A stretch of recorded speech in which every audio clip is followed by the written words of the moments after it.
Alors que Jésus enseignait à ses disciples les événements qui précéderaient la fin du monde, il fit une déclaration significative et frappante qui est parfois négligée. La propagation du message de son royaume s'étendrait sur la planète entière, atteignant tous les hommes avant son retour. Cette prophétie de Jésus souligne l'importance de répandre l'Évangile en soulignant que chacun doit avoir l'opportunité de recevoir son message avant le résultat final. Elle constitue un puissant rappel du devoir de partage de la foi et de la participation essentielle de chacun à ce dessein divin. Lorsque Jésus a exprimé la nécessité d'apporter l'Évangile à toutes les nations, il a véritablement fait allusion au fait que chacun aurait la chance de le connaître avant la fin des temps. Cependant, la question se pose: comment cela est-il viable dans des endroits où la prédication du christianisme est interdite, comme dans les pays musulmans? Dieu a utilisé des méthodes mystérieuses et extraordinaires pour se révéler aux habitants de ces régions, souvent à travers des rêves. Dans cette vidéo, nous explorerons comment cela s'est produit et écouterons les récits de musulmans qui se sont convertis au christianisme après des expériences surnaturelles avec Jésus dans leurs rêves. Il est extraordinaire de voir comment Jésus remplit sa promesse d'atteindre même les régions les plus reculées grâce à ces expériences. Rejoignez-nous dans ce voyage captivant et préparez-vous à être ravis. Dans ces récits, nous voyons comment des individus qui autrement n'auraient jamais eu l'occasion d'entendre parler de Jésus ont été transformés par son message d'amour et de rédemption. C'est un rappel puissant que Dieu travaille de manière surprenante, au-delà de notre compréhension, pour atteindre ceux qui sont loin. Même au milieu de l'adversité et de la persécution, la lumière de l'Évangile continue de briller, apportant espoir et transformation dans la vie de ceux qui le recherchent sincèrement. Il est temps d'ouvrir nos cœurs pour être témoins des miracles que Dieu accomplit, même dans les endroits les plus improbables, et de le rejoindre dans la grande mission de diffuser son message à toutes les nations. Cette vidéo n'est qu'un aperçu de ce qu'il accomplit, et je vous invite à nous rejoindre dans ce voyage de foi et d'espérance. Avant d'aller plus loin, je vous serai extrêmement reconnaissant de vous abonner à ma chaîne. Cliquez simplement sur le bouton s'abonner juste en dessous de la vidéo et activez également la cloche de notification pour rester informé de toutes les actualités que je partage. Est-ce que ça va pour toi? Mon intention est de vous aider dans votre marche spirituelle avec Dieu, alors venez me rejoindre. Passons maintenant à autre chose. Tout d'abord, il est important de comprendre que l'origine du peuple musulman remonte à Ismaël, fils d'Abraham, avec son esclave Agar. Malgré les différences historiques et les tensions anciennes, ils sont considérés comme les frères des Israélites.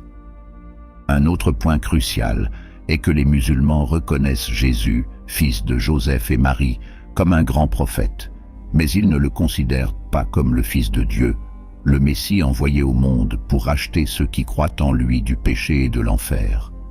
Pour bien comprendre l'histoire du peuple musulman, il faut remonter à ses origines, qui remontent à Ismaël, fils d'Abraham, avec sa servante Agar.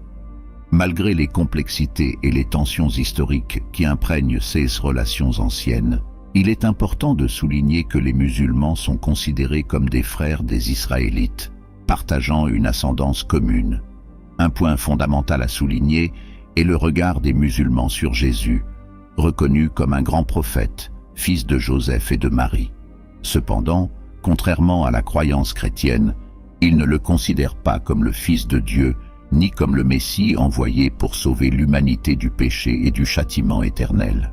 Cette différence d'interprétation théologique est essentielle pour comprendre les différentes perspectives religieuses entre l'islam et le christianisme.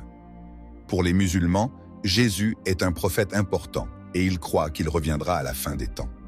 Cependant, contrairement à la croyance chrétienne, ils croient qu'il niera sa divinité et dirigera les musulmans dans la prière, conformément aux préceptes de l'islam.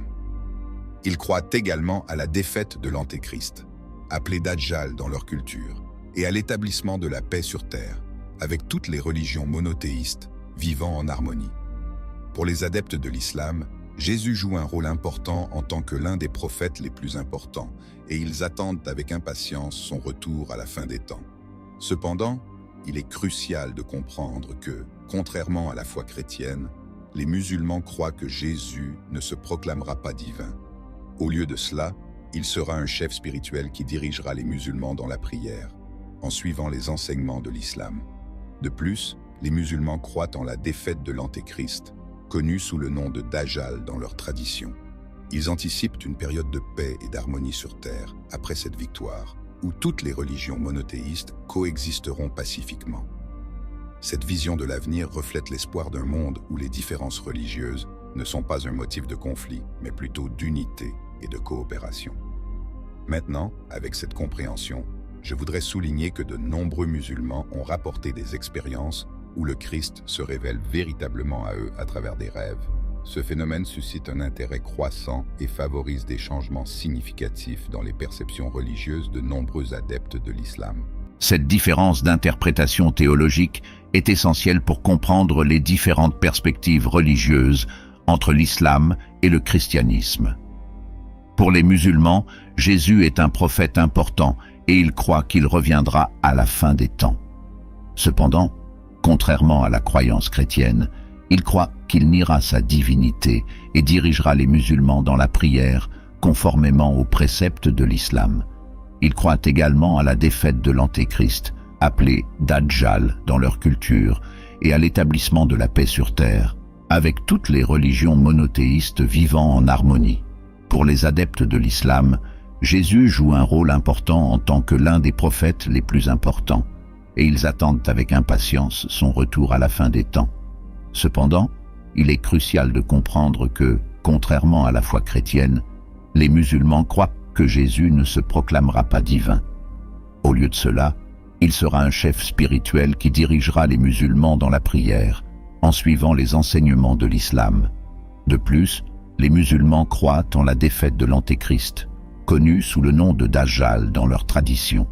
Ils anticipent une période de paix et d'harmonie sur terre après cette victoire, où toutes les religions monothéistes coexisteront pacifiquement.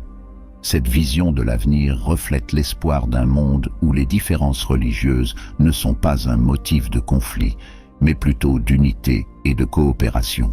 Maintenant, avec cette compréhension, je voudrais souligner que de nombreux musulmans ont rapporté des expériences où le Christ se révèle véritablement à eux à travers des rêves.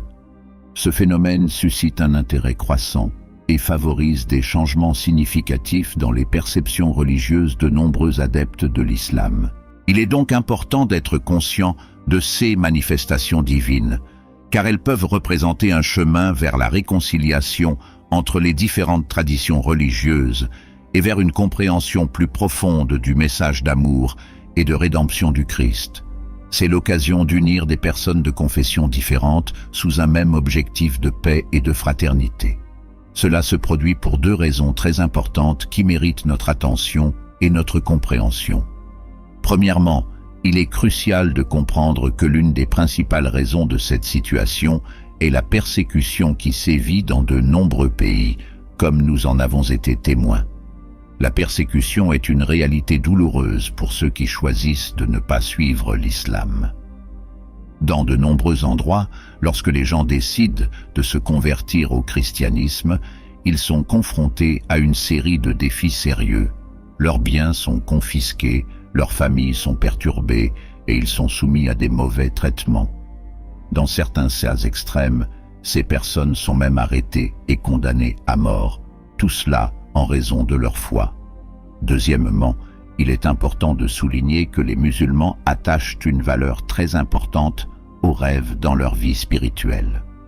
Pour eux, les rêves sont un canal direct de communication avec Dieu. Ils croient fermement que pendant leur sommeil, ils sont dans un état où il n'y a aucune interférence terrestre, ce qui leur permet une connexion plus pure avec le divin. Bien que les chrétiens reconnaissent également l'importance des rêves comme moyen de révélation divine, les musulmans portent souvent cette croyance à un niveau plus profond et plus sérieux.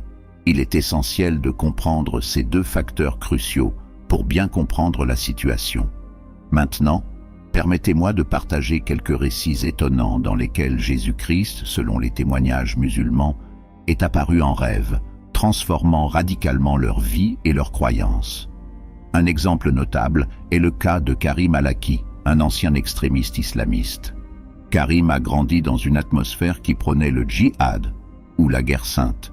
Il était connu pour ses prédications ultra-conservatrices, visant à convertir les chrétiens à l'islam. Son désir le plus profond était de participer à des conflits armés, visant la victoire de l'islam sur les juifs et les chrétiens.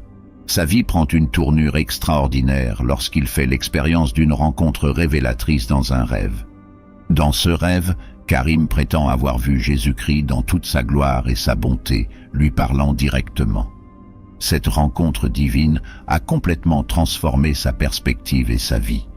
Il a abandonné son ancienne vie d'extrémisme et de violence et a commencé à suivre Jésus-Christ comme son Seigneur et Sauveur. Ceci n'est qu'un exemple frappant du pouvoir transformateur des rêves et de l'intervention divine dans la vie de ceux qui y sont ouverts, quelle que soit leur origine religieuse. Jusqu'au jour où il fut surpris de voir Jésus dans ses rêves. Cet homme s'y était préparé toute sa vie. Il a mémorisé le Coran, appris toutes les tactiques de guerre, et alors qu'il était prêt à se lancer dans la bataille contre Israël, la mission a été tout simplement annulée, sans explication. Il vient de recevoir un appel de son supérieur, lui annonçant qu'il n'y aurait plus de combat et qu'il était licencié. À ce moment-là, Karim se sentit déçu par Dieu lui-même et tomba dans la dépression. Car les musulmans croient que ceux qui donnent leur vie pour leur foi dans les batailles sont appelés par Allah, par leur propre nom. Ainsi, l'homme a commencé à consacrer son temps à prêcher aux chrétiens afin qu'ils se convertissent à l'islam. Mais plus il étudiait l'enseignement de Jésus, plus cela lui apparaissait, ce qui le laissait confus. Jusqu'au jour où, en surfant sur Internet, il réalisa qu'il pouvait se tromper sur sa foi. Alors, il fit une prière demandant à Dieu de se révéler à lui, car il était déjà fatigué.